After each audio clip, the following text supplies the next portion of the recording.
कैसे हैं सभी छात्र और छात्राएं।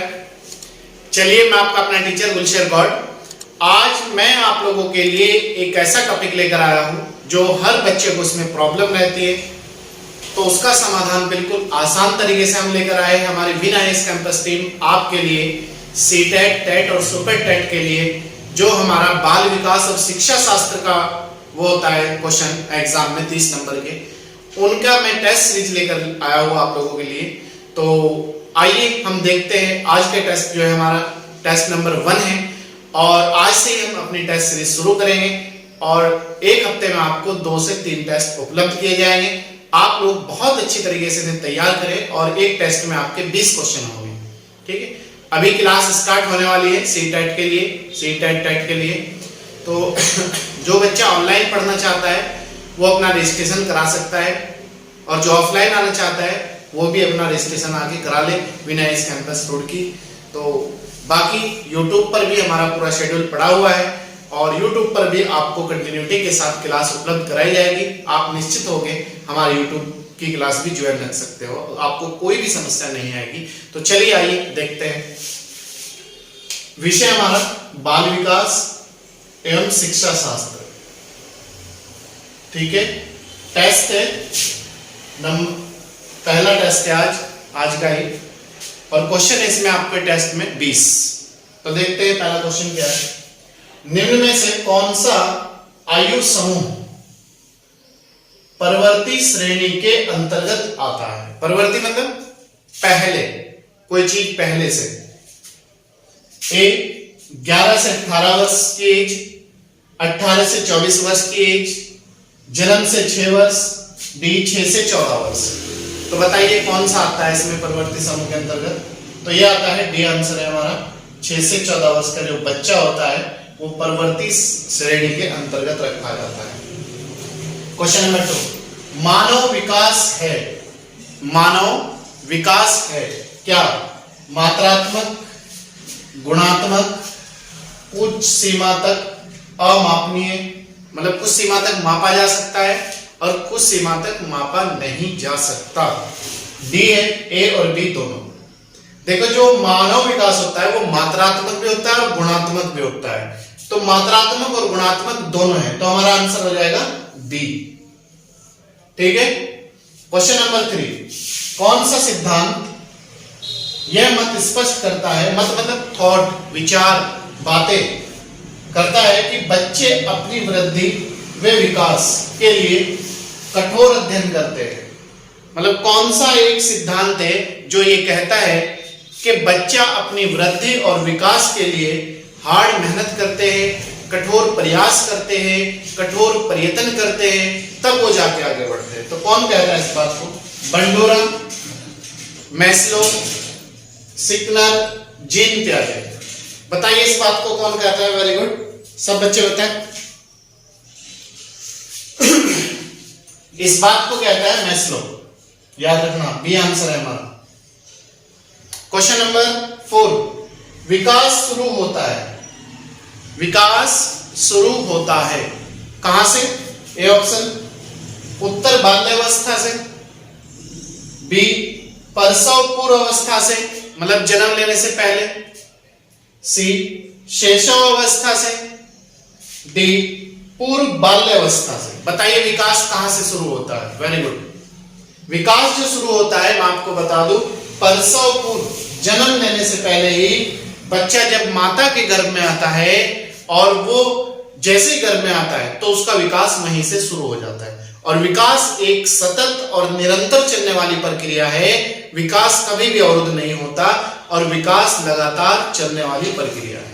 ठीक है, जन्म से लेकर मृत्यु तक मानव का विकास कहीं ना कहीं किसी ना किसी कंडीशन में, चाहे ऊर्ध्वाधर हो, चाहे क्षैतिज हो, चाहे लंबवत हो, कुछ भी हो, किसी ना किसी दिशा में चलता रहता है। तो आप याद रखना। क्वेश्चन नंबर 5, अवधारणाओं का विकास मुख्य रूप से, अवधारणाओं का विकास मुख्य रूप से क्या? अवधारणा होती है जो हमारे मन में विचार चलते हैं, हमारे मन में बातें चलती है, हमारे मन में पूर्व जो थॉट रहता है, जो हमारे मन में पहले से चली आ रही है बातें, उन्हें कहते हैं अवधारणा। बौद्धिक विकास है, शारीरिक विकास है, सामाजिक विकास है।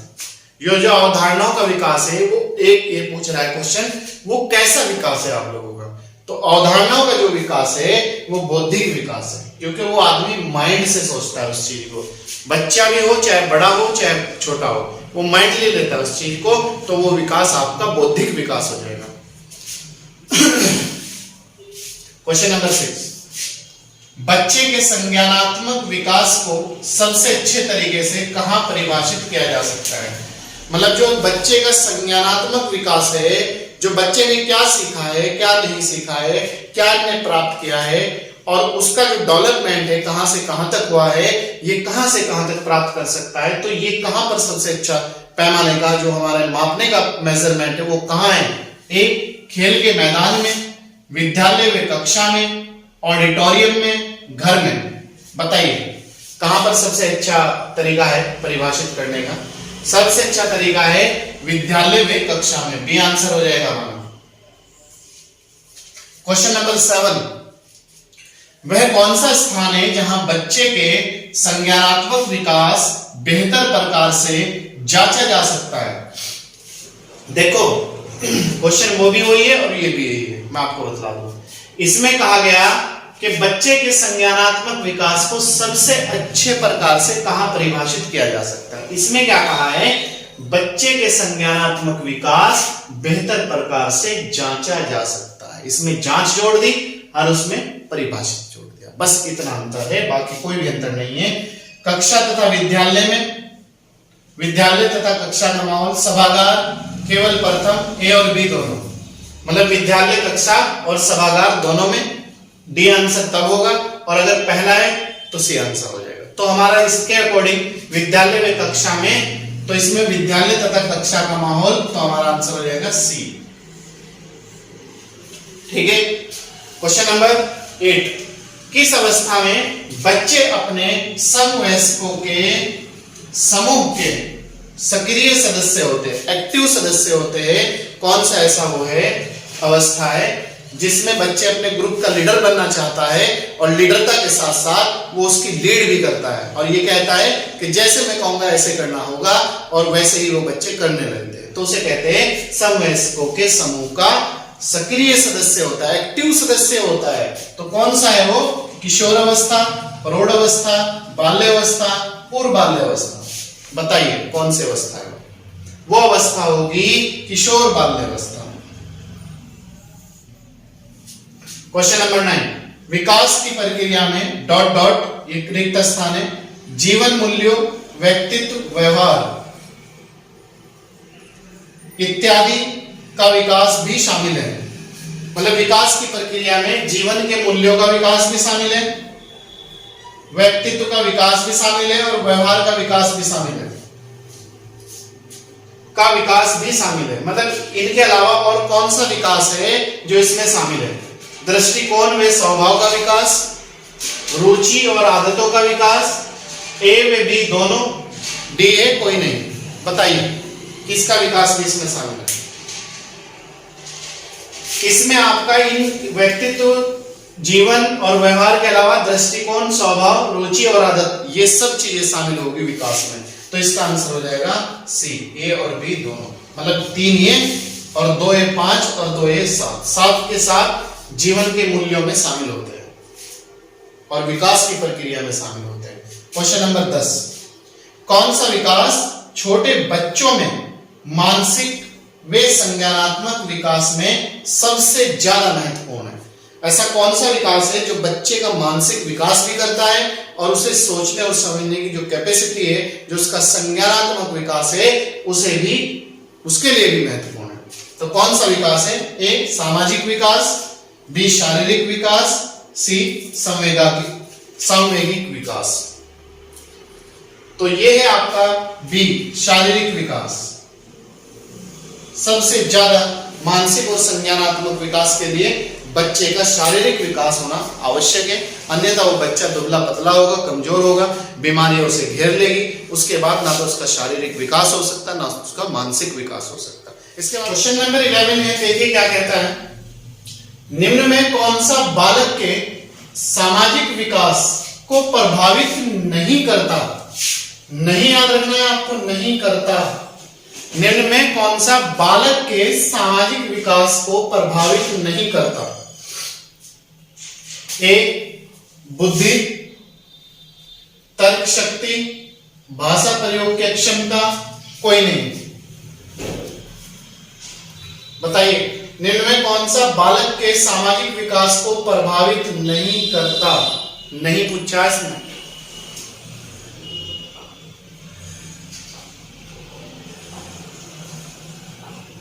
देखिए, इनमें से कोई भी ऐसा नहीं है जो प्रभावित ना करता हो, प्रभावित ये करते हैं। अगर बुद्धि व्यक्ति की कमजोर होगी, बुद्धि सही नहीं होगी, इंटेलिजेंस आईक्यू अच्छा नहीं होने का, तो उससे क्या होगा? समाज के बारे में वो जान नहीं सकता, वो बेहतर पढ़ नहीं सकता। तर्क शक्ति, अगर उसकी अपनी सोचने समझने की कैपेसिटी अच्छी नहीं होगी तो क्या वो एक बेहतर प्रोग्रेस कर सकता है? तो ये भी सामाजिक विकास को प्रभावित करता है। भाषा प्रयोग की क्षमता, अगर उसकी भाषा पे पकड़ नहीं होगी तो क्या वो एक सामाजिक विकास बेहतर कर सकता है? नहीं कर सकता। तो इनमें से ये सब प्रभावित करते हैं, जो इसमें प्रभावित नहीं करता वो ऐसा कोई ऑप्शन नहीं है। तो इसका हमारा आंसर हो जाएगा डी, कोई नहीं। ठीक है, क्वेश्चन नंबर 12, सार्थक अधिगम की प्रक्रिया विकास की किस अवस्था से आरंभ होती है? सार्थक, सार्थक याद रखना है, सार्थक। सार्थक अधिगम की प्रक्रिया विकास की किस अवस्था से शुरू होती है?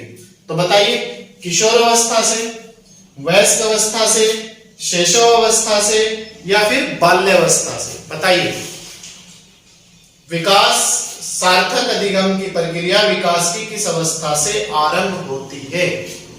यह होती है आपकी शैशव अवस्था से। सी आंसर है हमारा।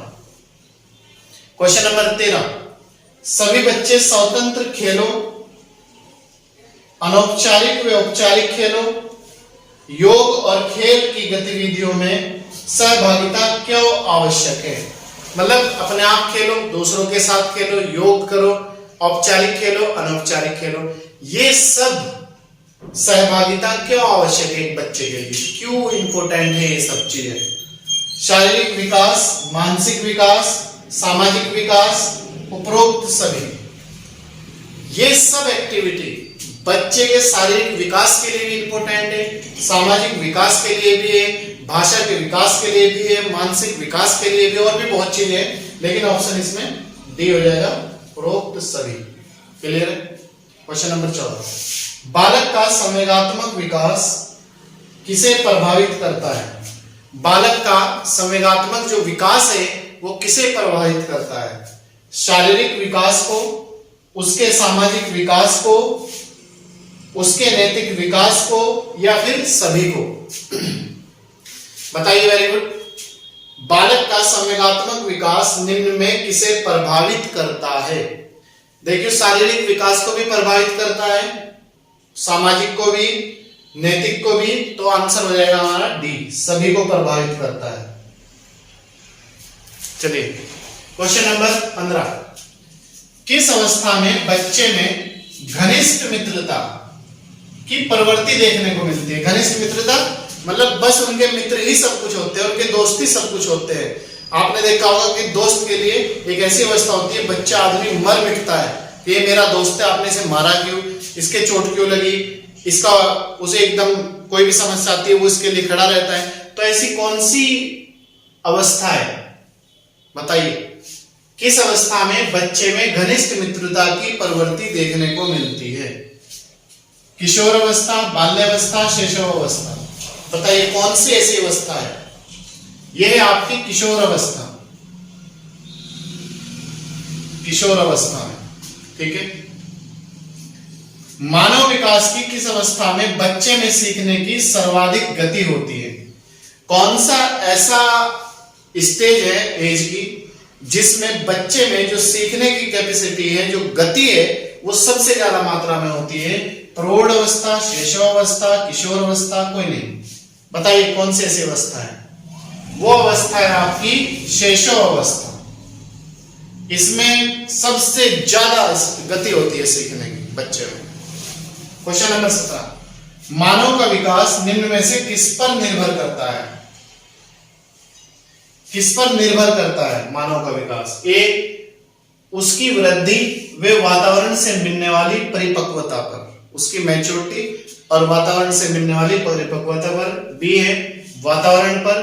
सी है उसकी बुद्धि पर। बताइए किस पर निर्भर करता है?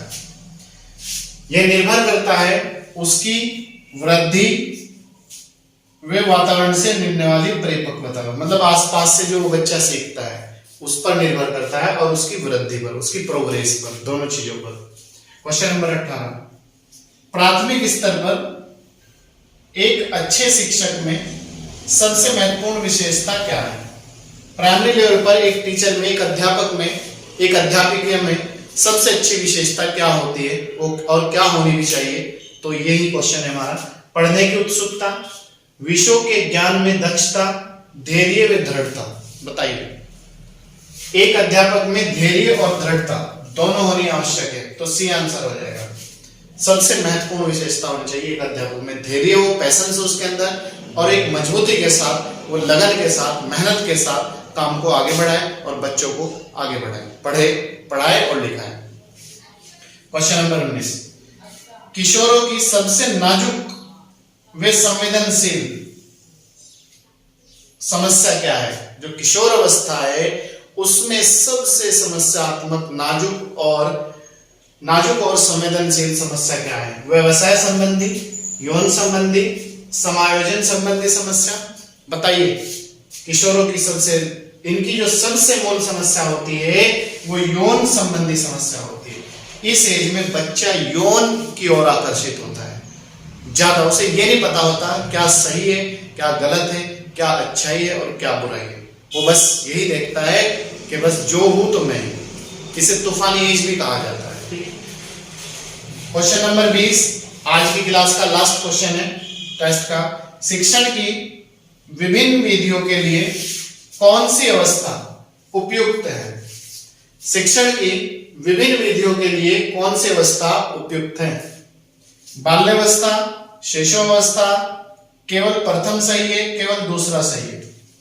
बताइए शिक्षण की विभिन्न विधियों के लिए कौन सी अवस्था उपयुक्त है? इसमें है बाल्यावस्था उपयुक्त होती है, तो हमारा आंसर हो जाएगा केवल प्रथम सही है, तो सी आंसर हो जाएगा। आप कॉपी में सी आंसर भरेंगे जब जाकर आपका आंसर सही होगा। ठीक है, तो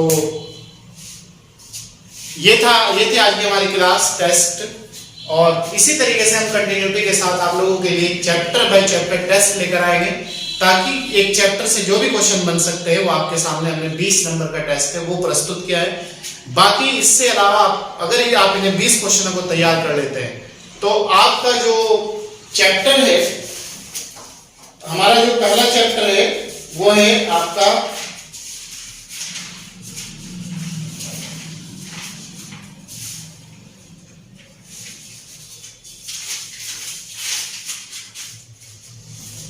विकास की अवधारणा और इसका अधिगम से संबंध। हमारा पहला चैप्टर है विकास की अवधारणा और इसका अधिगम से संबंध। उससे हम लोगों ने 20 क्वेश्चन तैयार किए थे, और 20 क्वेश्चन को मोस्ट वेरी वेरी इंपॉर्टेंट आप लोगों के लिए। आप अगर इतना कर लेते हैं तो आप सीटेट का एग्जाम में, ये मैं आपको बतला रहा हूं, कम से कम 28 नंबर लेके आएंगे अगर हमारे अकॉर्डिंग जो हम पढ़ा रहे उसके अकॉर्डिंग आप कंटिन्यू प्रैक्टिस करते हैं। चलिए, मैं आपका अपना टीचर गुलशन गौड़, ऐसे ही मैं आप लोगों के लिए नई नई चैप्टर बाय चैप्टर टेस्ट लेकर आता रहूंगा। एक हफ्ते में कम से कम आपको 2 से 3 टेस्ट उपलब्ध कराऊंगा, और आप जल्दी से जल्दी हमारे चैनल को लाइक, शेयर और सब्सक्राइब कर लीजिएगा, ताकि आप लोगों को सीटेट की बेहतर सफलता और मार्गदर्शन में अच्छी कम समय में ज्यादा सफलता प्राप्त हो सके। और एसएसटी की जो हमारी जो क्लास है वो प्लेलिस्ट में पड़ी हुई है, और हिंदी की जो क्लास है वो भी प्लेलिस्ट में पड़ी है। हिंदी के आपके टेस्ट भी है और एसएसटी के भी आपके टेस्ट है। आप प्लेलिस्ट से जाकर अपनी कंप्लीट तैयारी करें सीटेट की, आपको कहीं भी भटकने की आवश्यकता नहीं है, और आप बस कंटिन्यूटी के साथ लगे रहिएगा और ज्यादा से ज्यादा लाइक और शेयर कीजिएगा और ज्यादा से ज्यादा बच्चों को जोड़ने का प्रयास करिएगा। चलिए, थैंक यू।